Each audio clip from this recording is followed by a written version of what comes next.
الذي صدر عن جماعة الإخوان المسلمين اليوم، ينفون فيه علاقتهم بأي عمل من الأعمال الإرهابية أو أي عمل من أعمال العنف. أرحب بضيفي في الاستوديو الدكتور سمير صلحة، أستاذ العلاقات الدولية بجامعة كوجا وعميد كلية الحقوق بجامعة غازي عنتاب. مرحبا بك يا دكتور. وأيضا معي ضيفي من باريس السيد زيدان خليفة، القيادي في جماعة الحرية في جماعة الإخوان المسلمين. مرحبا بك. وأبدأ من الاستوديو مع دكتور سمير. دكتور سمير، يعني المشهد الذي كان أمامنا على شاشات التلفزيونات والقنوات في كل العالم، اقتحام مسجد الفتح. أنا سؤالي لن أتحدث عن الاقتحام، ولكن لماذا استهداف المساجد؟ يعني شاهدنا مسجد رابعة العدوية تم إحراقه وإلقاء القنابل الحارقة عليه. مسجد الإيمان بمدينة نصر أيضا تم إحراقه بما كان فيه من جثث. كذلك المسجد الفتح يتم اقتحامه بهذه القنابل المسيلة للدموع عليه. قبله القائد إبراهيم في الإسكندرية مرة واحدة ولكن أكثر من مرة. يعني لماذا التعامل مع أماكن العبادة ودور العبادة وقبل أن يعني يتحدث أحد ويقول هناك كنائس أحرقت بالأمس بالمناسبة، والاتهام الذي في وسائل الإعلام المصرية الآن أن الإخوان المسلمين هم الذين أحرقوا هذه المساجد. هناك القس أيوب يوسف، قس إحدى الكنائس في ألمانيا، وخرج ونفى تماما علاقة الإخوان المسلمين بإحراق الكنائس، وقال من أقدم على إحراق هذه الكنائس هم من وصفهم بالبلطجية. وأكد أن خطباء الجمعة أمس أثناء خطبة صلاة الجمعة دعوا المواطنين لحماية هذه الكنائس. أخ عصام، يعني لا أعرف من أين أبدأ. يعني المشهد اليوم فعلا كان مشهد مؤسف جدا. يعني نحن أكاديميين إعلاميين يعني نحاول قدر الإمكان أن نكون موضوعيين عندما نتحدث، لكن اليوم مع الأسف في الساعات الأخيرة أمام فعلا المشاهد التي عشناها في حادثة اقتحام مسجد الفتح، أنا تذكرت يعني هنا، وأنت تعرف أفضل مني الداخل المصري، رواية إحسان عبد القدوس الشهيرة لا شيء يهم. نعم. أنا يعني فعلا أنتظر من الروائيين المصريين أن يخرجوا بعد مثل هذه الأحداث ويكتبوا لنا رواية جديدة تحت عنوان لا شيء يقال هذه المرة. فعلا يعني الصورة هي التي تعبر عن نفسها. يعني حجم العنف والشدة التي كنا نتابعها جميعا أمام مسجد الفتح. من الذي كان يعني يقود عملية اقتحام المسجد، وكيف كان يجري التعامل مع الأشخاص الذين يتم إخراجهم أو يخرجون تلقائيا من تلقاء ذاتهم يغادرون المسجد. يعني أي نوع من الاتفاق. يعني أترك المسائل القانونية جانبا، أترك مسألة القانون الإنساني الدول الإنساني جانبا، فقط أسأل يعني كيف يتم التعامل مع مجموعة داخل مسجد، داخل دار عبادة، وهي تقول أنها تريد أن تخرج، تحاول أن تساوم على الخروج من دار العبادة، لكن من الذي يساومها؟ وما هي التعهدات التي تقدم لها؟ وكيف يتم عندما تغادر هذا المكان؟ ما هو كيف يعني الطريقة الإنسانية التي يجري التعامل معها؟ أنا أترك مسألة الروايات جانبا. يعني أظن بالدرجة الأساسية على المجتمع الدولي أن يقرأ جيدا الرسائل التي عشناها جميعا أمام مسجد الفتح ببعدها السياسي، ببعدها الإنساني، وببعدها القانوني. نعم. أذهب إلى ضيفي الأستاذ أحمد سالم، عضو حزب الحرية والعدالة في باريس. مرحبا بك أستاذ أحمد، وأود الوقوف على رؤيتك لما جرى اليوم قبل ساعات قليلة. أولا أستاذ عصام، أنا أشكرك على الاستضافة، وأنا بقدم شكري أولا لقناة تركيا ولضيف حضرتك السابق الأستاذ عزام التميمي صاحب قناة الحوار على اهتمامكم بالنقل المباشر والتواصل مع الشعب المصري. ولولا القنوات الحرة زي الجزيرة والتركية وقناة الحوار لقامت هذه الجريمة دون أن يعلم عنها أحد. جريمة اقترفها يعني مسلحون ضد الشعب المصري. الجيش المصري في كل حروبه مع إسرائيل خلال 25 عاما لم يقتل من الإسرائيليين ما قتله في خلال شهر واحد من الشعب المصري. حضرتك اتكلمت عن المآذن والمساجد، وأقول لحضرتك أنني سمعت مقولة بالأمس من الدكتور محمد الجوادي يقول إن المساجد في مصر تستغيث أن تعامل كالكنائس حتى تحترم. نحن اليوم إذا لم يوجد في مصر حرمة للدماء، فهل تتخيل أن يوجد حرمة للمساجد؟ لا يوجد حرمة للنساء ولا للأطفال ولا للبشر.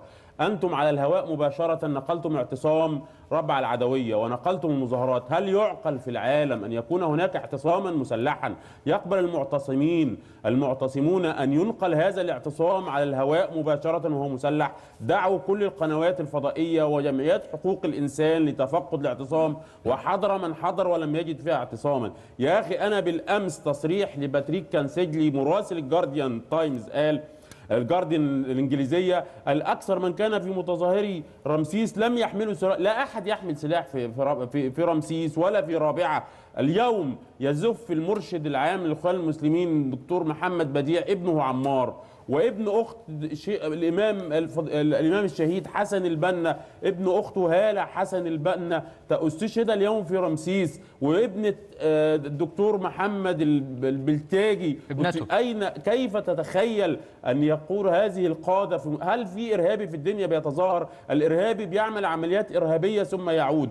هضيف لحضرتك حاجه بسيطه، انت استشهدت بالاب يوسف ايوب، انا هضيف لحضرتك شهاده الاب مكاريوس اسقف المنيا الذي شهد امبارح لشريف عامر على قناه الحياه، نفس الشهاده اللي حضرتك تفضلت بيها، بل اضاف أن حرق الكنائس تزامن مع فض الاعتصام وكأنه كان عملية ممنهجة، وكان الإخوان مشغولون في ربيعة العدوية وفي النهضة. وأضاف أنه اتصل بقوات الأمن ولم يستجيب أحد، وأضاف أنه اتصل بالمطافي ولم يستجيب أحد، وأضاف أنه اتصل برئيس الوزراء ووعده أن يرسل قوات الأمن ولم تحضر، وأضاف أنه اتصل بالبابا توادرس فقال له نصلي لكم، نصلي من أجل الضحايا. يا أستاذ عصام، ما يحدث هذا ليس فض اعتصام، هذا كسر لإرادة الشعب المصري حتى لا يقوم له قائمة. من يفض اعتصام بيوجه تجاه الأطراف وليس تجاه الرؤوس وتجاه الصدور. أنا بنشوف مآسي، يعني لا أدري إلى متى سيستمر الشعب المصري يعزي نفسه. متى من يشيع اليوم أخ له يصبح غدا مشيعا.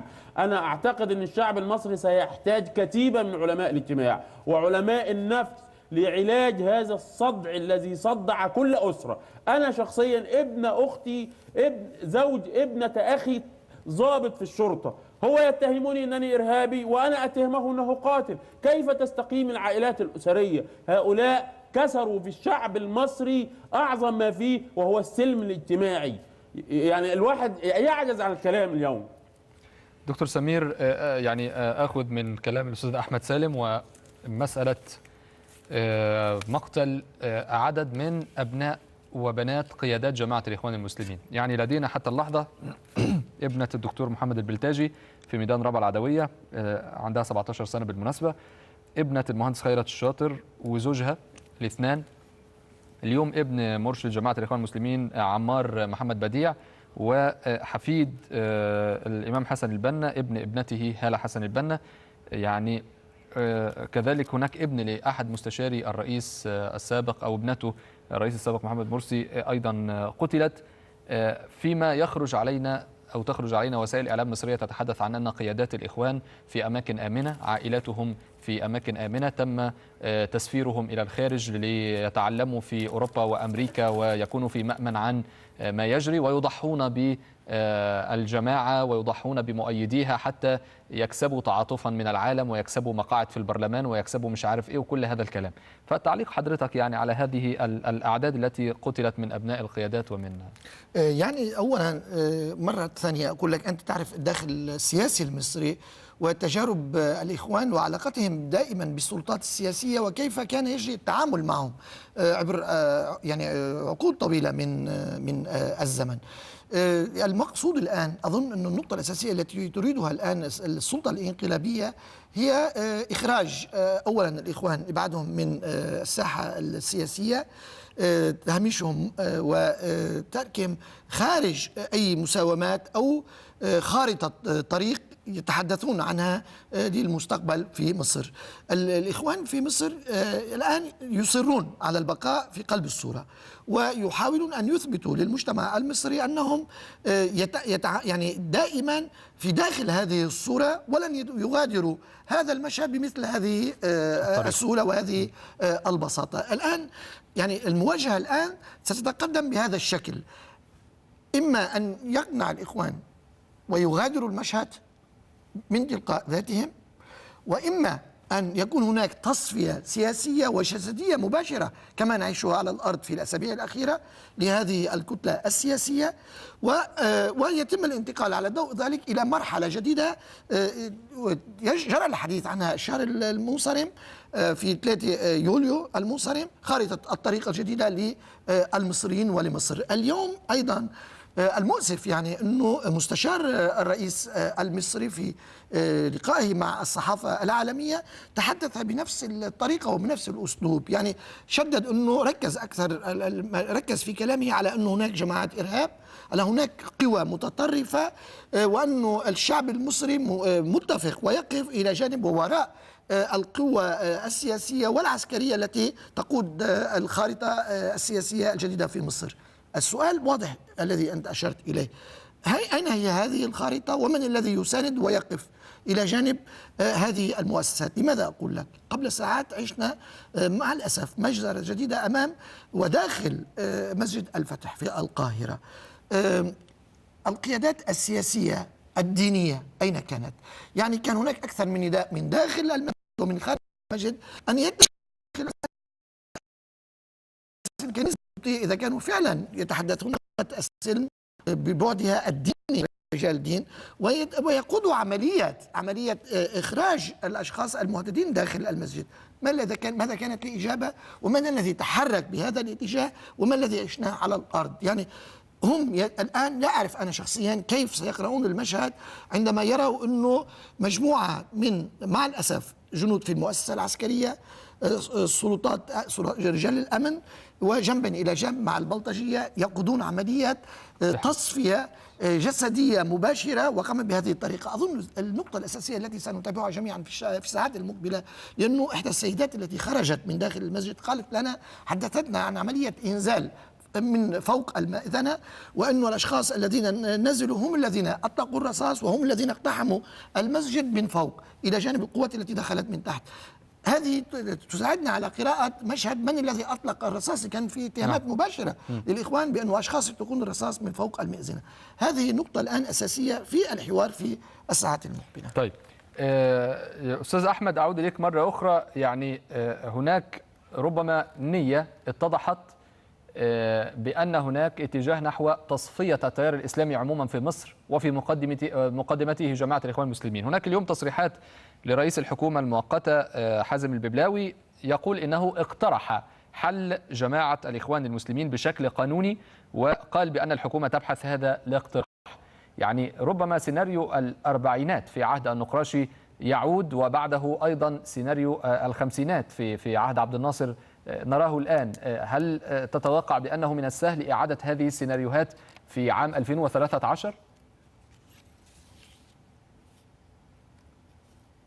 أنا أعتقد أنه ما يحدث اليوم أسوأ من السيناريو اللي حضرتك بتفضل بها أستاذ عصام وتقوله، إنه عندما جماعة الإخوان سنة 48 يعني كل ما فعلوه أنهم اغتالوا الإمام الشهيد حسن البنا واعتقلوا يعني كل الإخوان. لكن دعني أتوقف قليلا مع الدكتور سمير طلحة اللي هو يعني في خضم هذه الدماء التي لا نعرف من يتسبب فيها يدعو إلى التحاور. يا سيدي، كيف تتحاور مع السيسي الآن؟ هذا الرجل لو كان قبل التحاور، لو حضرتك أحيل لحضرتك لثلاث أشياء سراعا: تصريح السيد حامد العطية وزير خارجية تركي يعني أول أمس، والذي أقر فيه أن الدكتور محمد البرادعي قبل المجزرة بيومين طلب منه يعني السعي في المبادرات السياسية، ولكن الجميع تفاجأ يوم المذبحة اليوم الأربعاء الأسود إن الجيش اقتحم الاعتصام. اثنين، إن الدكتور سليم العوا بالأمس أول أمس صرح أنه منذ أطلق المبادرة التي أطلقها لم يتصل به أحد سوى أنهم استمعوا إلى عدة تصريحات. الشيء الرابع ان للحوار له اصول في الدنيا. يجب ان نحدد اولا من الخصوم، وثانيا ان نحدد من الوسطاء اهل الثقه عند جميع الاطراف. هل حضرتك دلوقتي الجيش خصم ام حكم؟ فاذا كان الجيش خصم فلا يجوز التحاور بين الاعزل ومن يملك السلاح، مع الرغم من هذا السلاح ليس ملكه، بل هذا السلاح ملك الاعزل واستأمن عليه الجيش. فكيف حضرتك تستطيع أن تتحاور بالكلام والعقل مع من يتحاور معك بالسلاح؟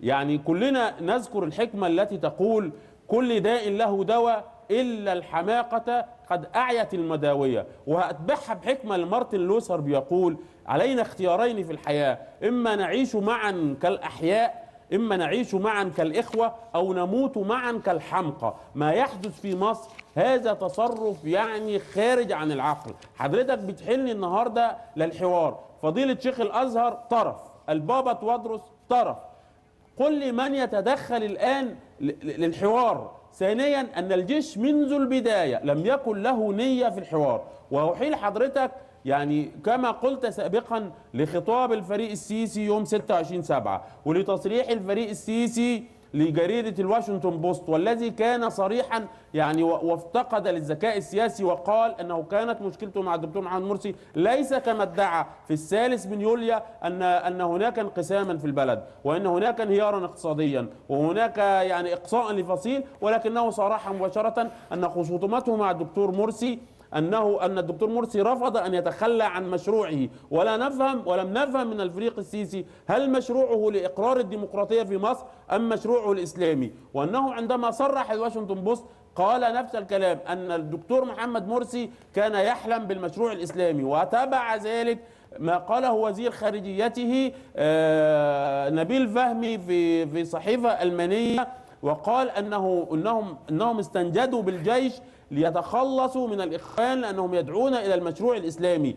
هنا الإشكالية. هذا فريق الجيش ومعه بعض الخصوم العلمانيين والقوميين، مع احترامنا للجميع، عندهم قناعة أن الموجودين حاليا في الساحة لهم مشروع يختلف عن مشروعاتهم، فما أصبحش أحد يفكر في الوطن، الجميع يفكر في مصالحه. النقطة الأخيرة التي أختم بها كلامي، سأعيد حضرتك للاستقالة المسببة التي قدمها الدكتور البرادعي والاستقالة المسببة التي قدمها خالد داوود المتحدث الرسمي لجبهة الإنقاذ، والذين أقر فيهما هما الاثنان أن كانت هناك حلولا سياسية تستطيع أن تنتهي من الأزمة، ولكن الحلول السياسية تعيدنا إلى مربع الديمقراطية الذين لا يرغب فيه القلة التي فشلت في كل انتخابات مصرية، بكل انتخابات برلمانية ودستورية دخلت فيها. فأصبحت القضية النهاردة من المستفيد من إقرار الديمقراطية في مصر ومن المتأثر. ستجد أن المتأثر بها هي الولايات المتحدة الأمريكية ودول الخليج التي رعت انقلاب من الدقيقة الأولى.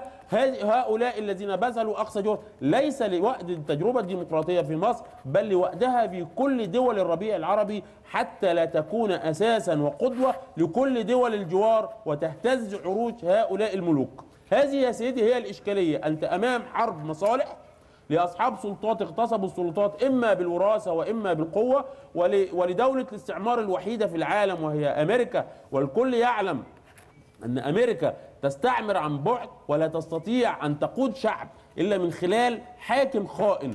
وأن مشكلة أمريكا أن نهاية الفترة الانتقالية في مصر وفي تونس بالمناسبة التي اقتربت على الانتهاء، وكانت أمريكا تبحث عن البديل عن مبارك الذي يقود مصر، وهي حتى الآن لم تجد البديل. فمن مصلحة أمريكا إطالة الفترة الانتقالية في مصر لسببين، إما أن تؤذي الديمقراطية وإما أن تجد البديل المناسب ليرعى مصالحها في المنطقة. نجب أن نقرأ أحداث مصر مع الرغم من الدماء التي تسيل. يعني أنا أعتقد أن إسرائيل لما ضربت غزة ما قتلتش 2000 واحد، السيسي في نصف نهار قتل 2656. طيب يعني بالحديث عن القتلى والمصابين، أنا معي عبر الهاتف الدكتور أحمد لطفي المتحدث باسم نقابة أطباء مصر. مرحبا بك يا دكتور.